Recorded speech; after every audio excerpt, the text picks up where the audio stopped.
Hi there. To anyone watching this that has been watching for a while, you can probably recognize where I'm at. I'm on the front porch, which is my favorite place to be. It's a little too cold, but that is kind of what inspired this topic I'm going to be going over today.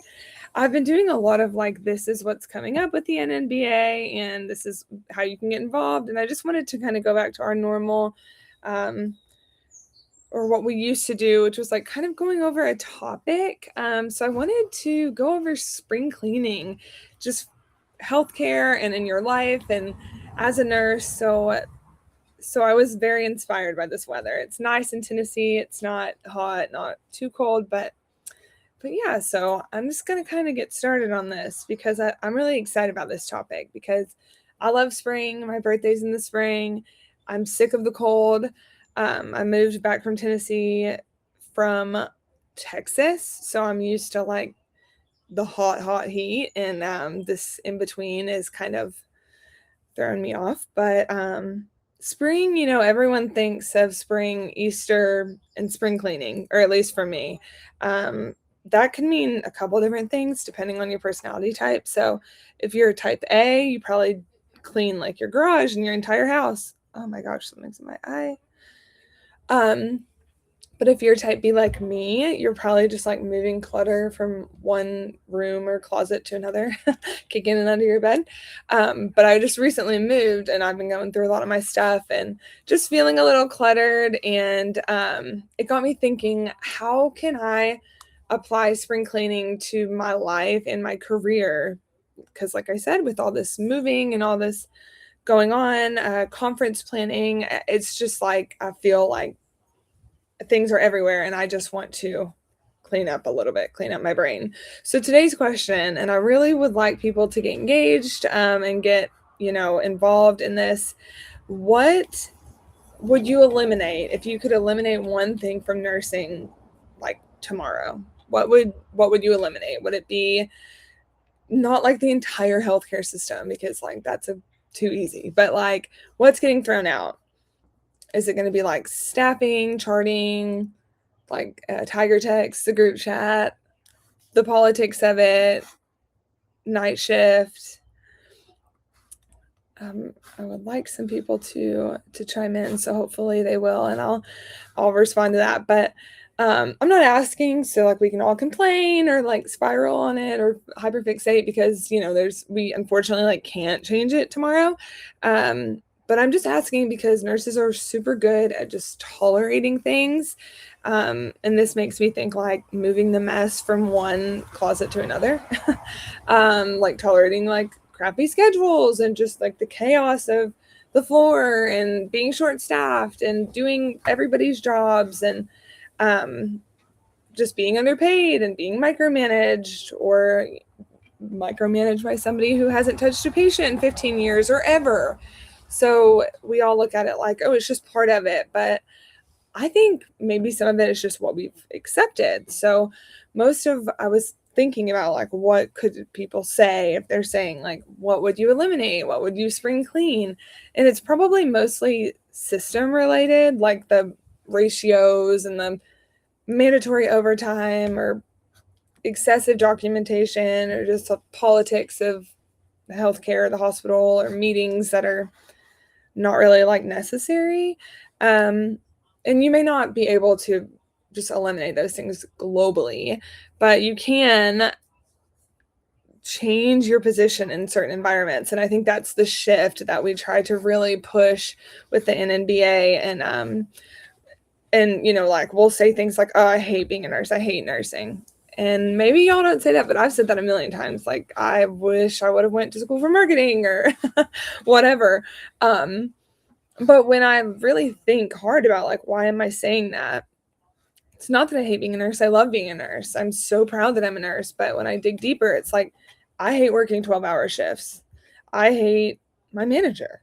I hate my patient this week or, whatever. That's harsh, but, I hate this unit.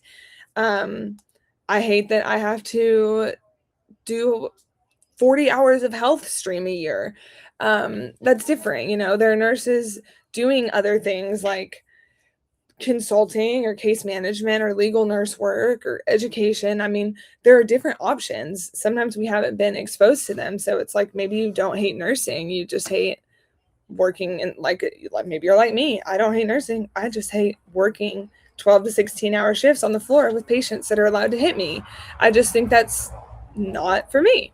And sometimes we just like haven't been exposed to the other options. I don't know that if I didn't have Nina in my life, if I would have ever been exposed to the other options. You know, my mom's a nurse, my sister's a nurse, I'm a nurse.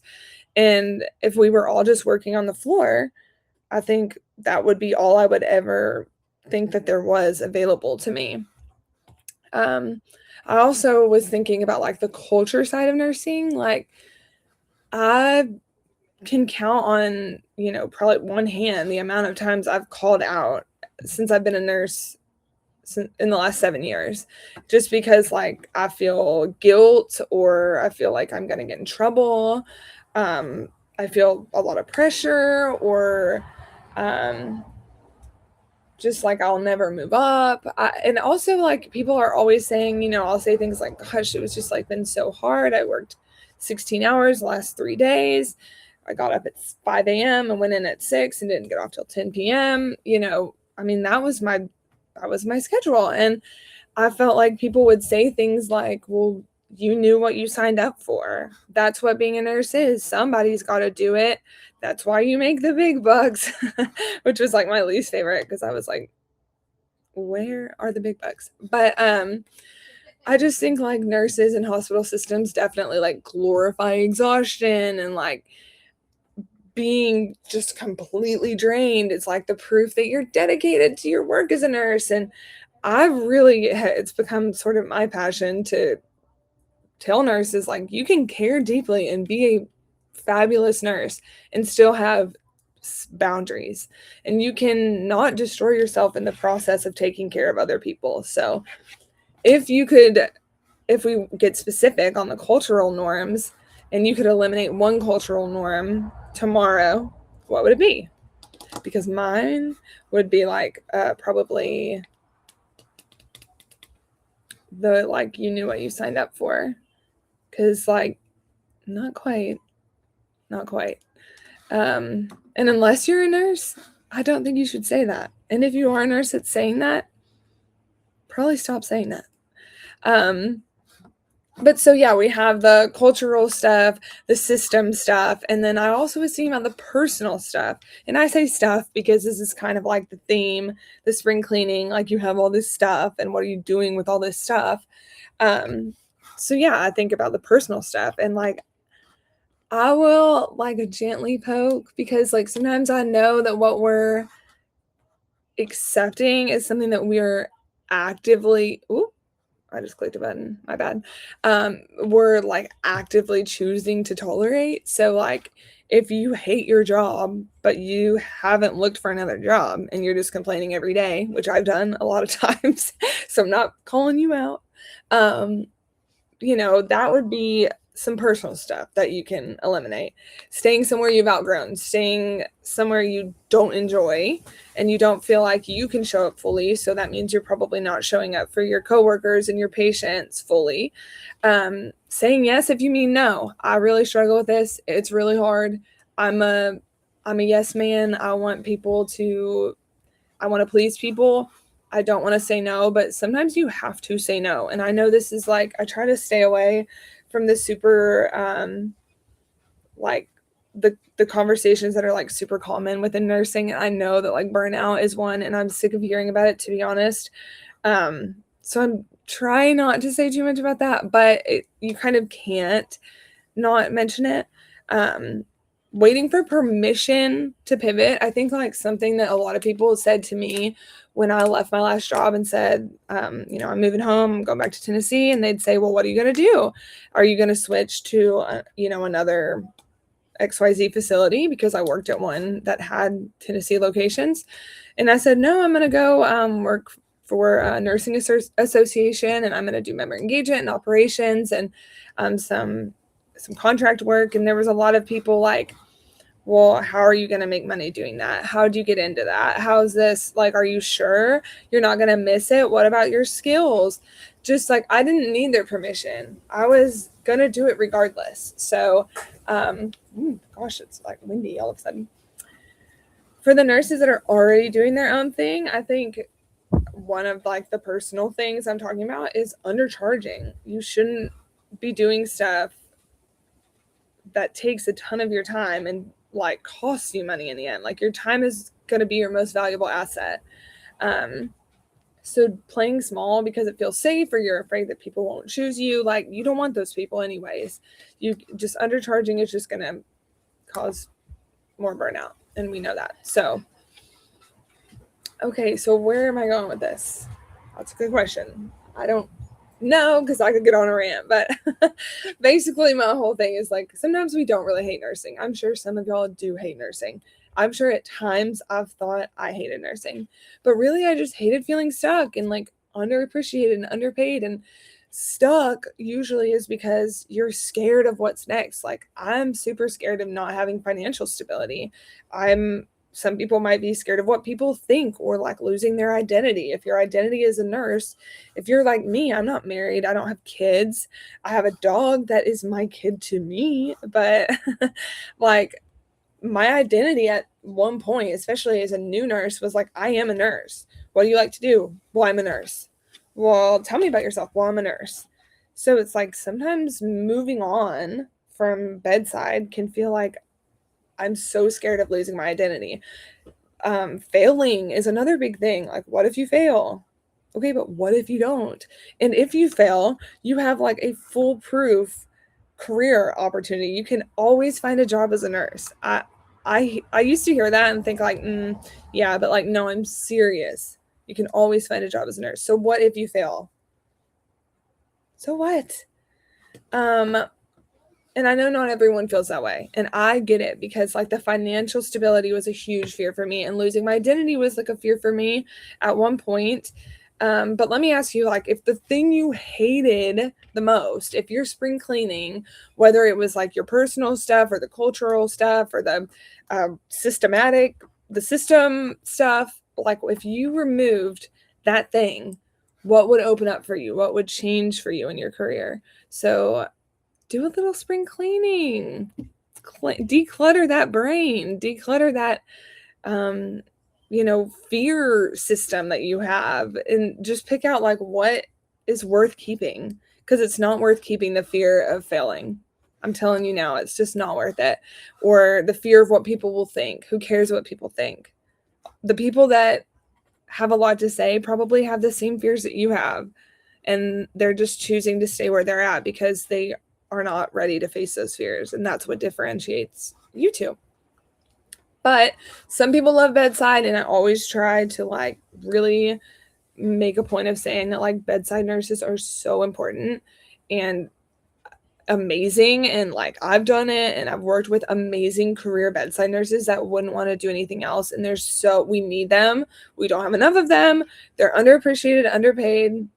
They are heroes. I know that's like an annoying thing that people started to say with COVID, like all of a sudden we're heroes and then back to being underappreciated. But it's super important. But if you're not interested in doing it long term, like what would open up for you if you got rid of all that stuff? If you did like,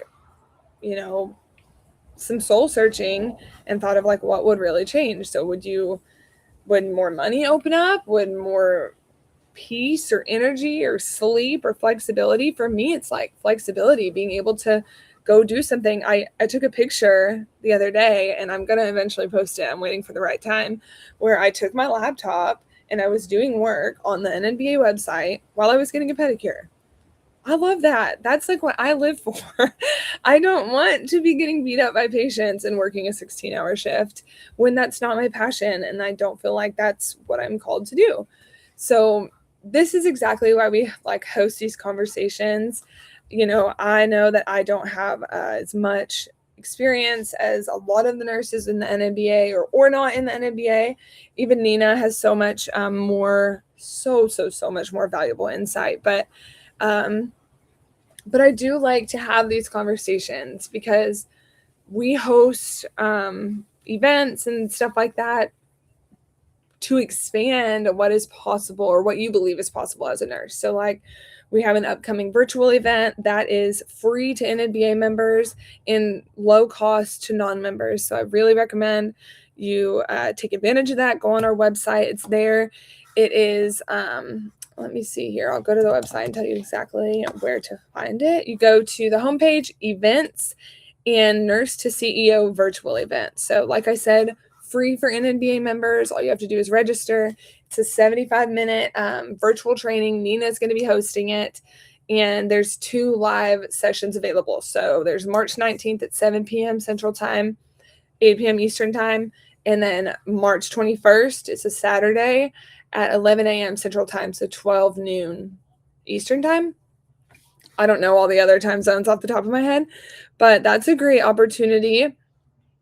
Nina's going to go over, like, walking you step by step through what she did to build her own 6-figure consulting business. And that's going to be like a lot of clear direction that you can actually use. We also have an in-person event, which is something that has been highly requested. It's going to be in Nashville, Tennessee. We're announcing it very soon. It's going to be about getting in a room with nurses who are building something different. It's going to be small and intimate. So you get a lot of one-on-one training, and that's going to be super awesome. It's 2 days. Keep an eye out for that. And then we haven't quite officially announced that yet, but it will be coming out super soon.